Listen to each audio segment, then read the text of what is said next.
Buenas tardes. Hola. Qué buenas estas tardes. Muchas gracias por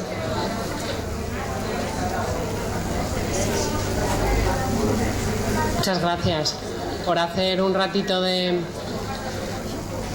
silencio y compartir también este rato de la jornada que nos lleva un poco en camino entre lo más científico de los cuidados paliativos que hemos ido viendo a lo largo de la tarde de ayer y de la mañana de hoy, donde hemos estado compartiendo y trabajando a veces, ¿no?, en los talleres diferentes aspectos que tienen que ver con el cuidado en esta fase de la vida que son los cuidados paliativos.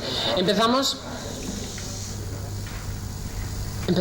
este acto celebrativo con una ponencia breve que va a tener una duración más cortita, y tenemos el gusto de contar con nosotros a Magdalena Sánchez Sobrino, que está aquí a mi lado.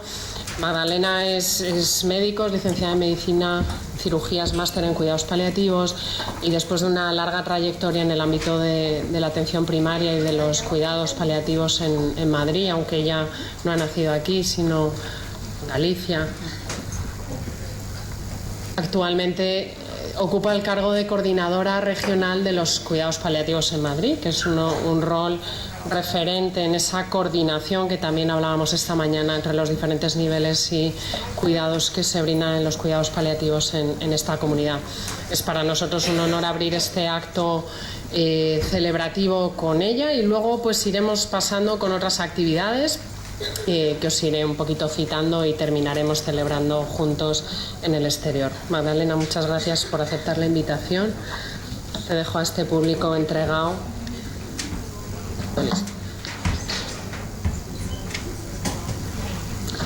Bueno, primero, buenas tardes a todos.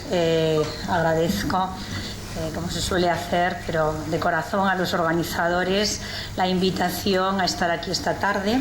Si retumba mucho me lo decís, es que ya pues decía que la invitación para estar aquí esta tarde, porque me va a permitir pues compartir con todos ustedes un breve espacio de tiempo. Y me habían comentado que aquí había muchas familias, que había muchos familiares de pacientes, porque lo que se celebraba pues era un poco el Día de la Familia. Como ya han estado trabajando temas más científicos, parece ser, esta mañana en los talleres, yo sí que voy a centrarme sobre todo en la familia. A todos quiero transmitirles mi respeto, pero especialmente quiero transmitírselo a los familiares de los enfermos, mi más profundo respeto y reconocimiento por la gran labor que realizan con su ser querido enfermo, por hacerles sentir que no está solo, por cogerles la mano en el camino de la enfermedad, en el duro camino de la enfermedad. Pasado mañana, el día 8 de octubre, se celebra el Día Mundial de los Cuidados Paliativos, y este año el lema es vivir y morir con dolor, algo que no debería suceder, pero la realidad es que sucede. Sucede, y aunque en un primer momento todos seguro que pensamos en el dolor físico, que nos asusta y nos asusta a todos, no es solo ese dolor el que siente el ser humano a lo largo de su vida. Hay otro dolor que probablemente sea más difícil de sobrellevar, y es el dolor que en paliativos se ha dado a llamar dolor total, el dolor que afecta a todas las esferas del ser humano, y que cuando tienes una enfermedad que te amenaza la vida, pues es el dolor que aparece, ¿no? Y es el dolor que genera mayor sufrimiento. Por eso en cuidados paliativos, aparte de hablar de dolor, se habla de alivio del sufrimiento. Como decía, es la suma de muchos dolores y es lo que tenemos que intentar aliviar, porque todos sabemos que el sufrimiento no puede desaparecer o no desaparece de la vida, está con nosotros desde que nacemos y está con nosotros hasta que morimos, pero sí que es cierto que entre todos sí que podemos hacer por aliviarlo. Y ese es, pues yo creo que un poco la obligación de todos, por lo menos la obligación moral. Cuando una persona recibe el diagnóstico de una enfermedad amenazante para su vida, el sufrimiento que siente es indescriptible. El tiempo se detiene, su mundo se viene abajo, se descoloca. En unos minutos la vida cambia, deja de ser lo que había sido hasta ese momento. El shock, desconcierto, incredulidad son solo algunos de los sentimientos y pensamientos que llenan la mente. Pero no es el paciente el único que sufre, porque es cierto que la enfermedad es suya, pero el sufrimiento lo es también de su familia, de quienes le quieren y de quienes están a su lado. Esto es un fragmento de una carta que ha escrito, pues allí pone mamá de César, la madre de un paciente, que se lo escribe a una de las psicólogas que le estuvo estuvo interviniendo, tanto con César, con el enfermo, como con la madre. Y ella dice: fue ese día, en la primavera del 2012, cuando mi hijo pequeño César se notó un bulto en la axila derecha. Al punzarlo dio células malignas y resultó ser un melanoma agresivo. Aquí empieza todo el miedo y sufrimiento a lo desconocido. Pero al igual que en el paciente, la enfermedad provoca este intenso sufrimiento en la familia. Experimenta intenso dolor, desgarro interior, dolor en el cuerpo y en el espíritu. Quiero hacer aquí también homenaje a Ana a través de su madre, que dice: a partir de aquí la vida cambia, se transforma, se vuelve en blanco y negro. Es noche perpetua y la esperanza es lucha constante, tanto por parte del enfermo como de las personas que le rodean. El momento del diagnóstico es el momento del duelo de la familia, del sentimiento de pérdida. Aquí empieza la separación, comienza a perfilarse en su interior todos estos sentimientos que fluctuarán según evolucione la enfermedad. Pero no es menos cierto que todo cambia, como decían estas madres tras la noticia, ¿no? Incluso la relación entre los enfermos, entre el enfermo y la familia. La aparición en el enfermo de negación, ira, rabia, la falta de respuestas a preguntas como ¿por qué me ha tocado a mí?, hacen que la comunicación se vuelva cada vez más difícil, que surja el silencio y la negativa a hablar, y se pasa a no hablar de lo que realmente importa y preocupa a todos, de lo que les preocupa, de lo que sienten. Se levanta entre ellos un muro a veces infranqueable. Esto acaba aumentando el sufrimiento y lo acaba aumentando el de todos, además, no solo el del paciente, porque al final cada uno se siente solo consigo mismo por no compartir aquello que nos preocupa. Con el tiempo y la evolución de la enfermedad es necesario reorganizarse en casa y fuera de casa. Hay que atender las necesidades del enfermo, pero también hay que atender las necesidades del resto de los miembros de la familia y además las propias. Y esto en no pocas ocasiones es bastante más difícil de lo que parece. Además, la forma de vida actual no es que favorezca mucho.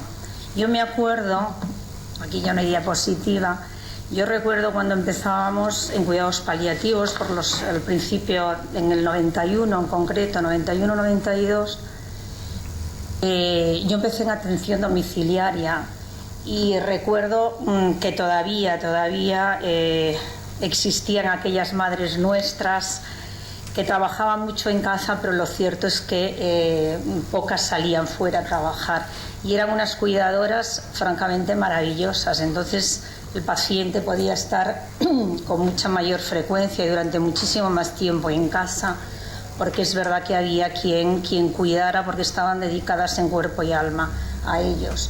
Ahora lo cierto es que la forma de vida, como decía antes, que llevamos todos, nos lo hace bastante más difícil, aunque ciertamente todavía hay muchas personas que se esfuerzan de forma titánica para poder continuar cuidando en casa.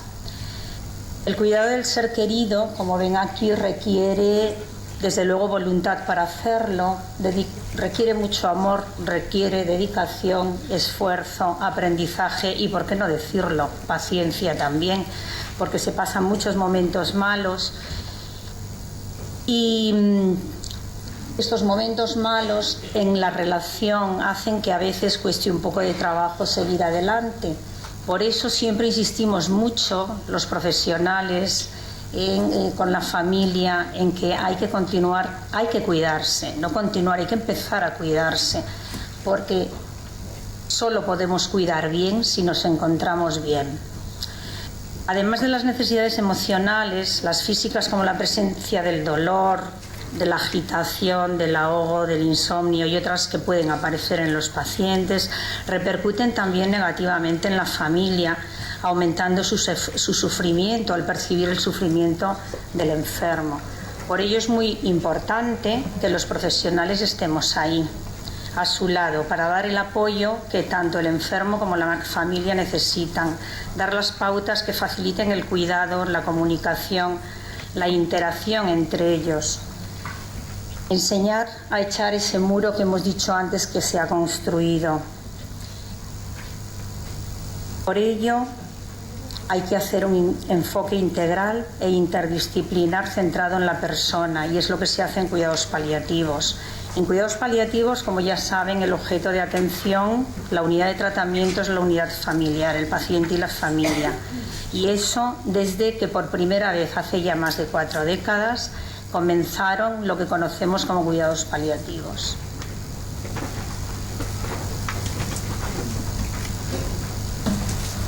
Como el objetivo de cuidados paliativos es aliviar el sufrimiento y no podemos olvidarnos de la familia, la relación con el equipo debe ser fundamental, de confianza, una relación basada en la confianza, una relación en la que se puede hablar claramente de lo que el paciente quiere, de lo que la familia necesita. Debe ser una información veraz, continua, delicada. Hay que dar apoyo y refuerzo frecuente, constante, y además hay que explicar también los recursos que existen y que pueden necesitarse en un momento determinado. Enseñar los cuidados básicos, potenciar el contacto físico con el enfermo y anticipar situaciones probables ayuda a la familia a afrontar lo que puede producirse. Muchas veces el explicar temores que la familia tiene, que el enfermo tiene, algunos de ellos son temores irracionales que cuando se les da una explicación científica lógica desaparecen por sí solos, y el sufrimiento que sentían por ese miedo, ese sufrimiento desaparece. ¿Qué significa esto? Pues que a veces con una breve explicación, con un poco de tiempo dedicado a este familiar, a este cuidador, hemos resuelto auténticos problemas de ansiedad, de desconfianza, etc.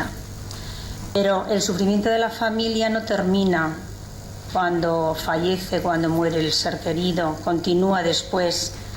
Cuando la separación en definitiva es una realidad, la familia continúa necesitando del apoyo de profesionales y los profesionales deben estar ahí. Y en cuidados paliativos los profesionales están ahí para ayudarles, para aprender a vivir sin ese ser querido.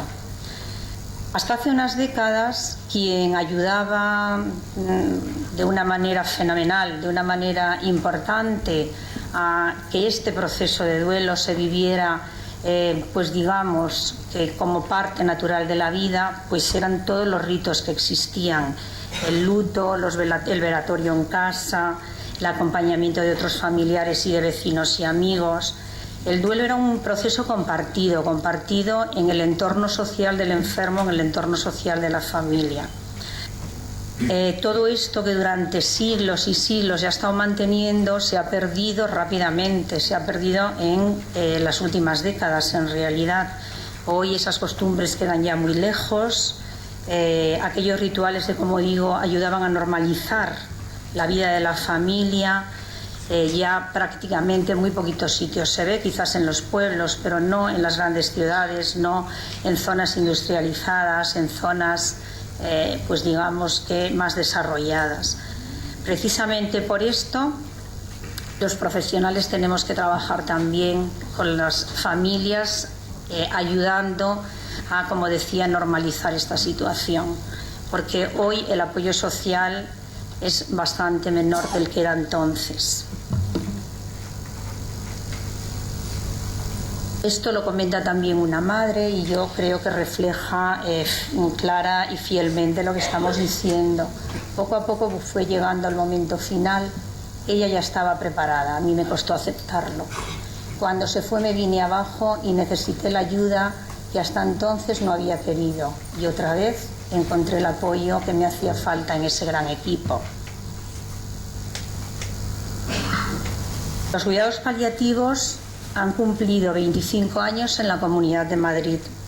Ya bodas de plata han cumplido este año. Las primeras unidades que se crearon en la comunidad fueron una en un hospital y un par de ellas para atención domiciliaria. En aquel momento los cuidados paliativos, lo cierto es que eran completamente desconocidos para la mayor parte de los profesionales, con lo que vamos a decir de los enfermos, de sus familias. Hoy, de aquellas 3 unidades, hemos pasado a 46 entre unidades públicas y unidades concertadas con el sistema público. Y el objetivo dentro de pues todos los paliativistas y desde luego la Comunidad de Madrid es seguir mejorando la accesibilidad de todos los pacientes, que cada día son más, y de sus familias a los cuidados paliativos. Para ello es verdad que debemos trabajar entre todos, se necesitarán obviamente más recursos y se irán además implementando recursos en función de las necesidades.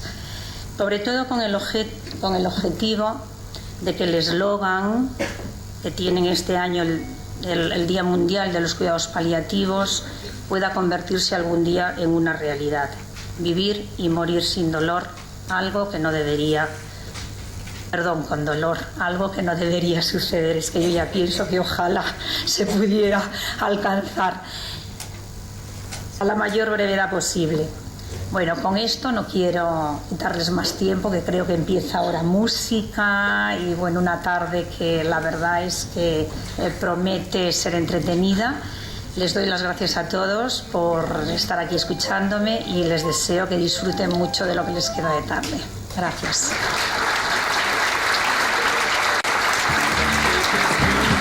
Escúchame los dos, escuchamos a otros que vengan con dolor. Escúchate y te escucho, escúchame los dos. Iremos poco a poco oyendo al corazón. Escúchate y te escucho.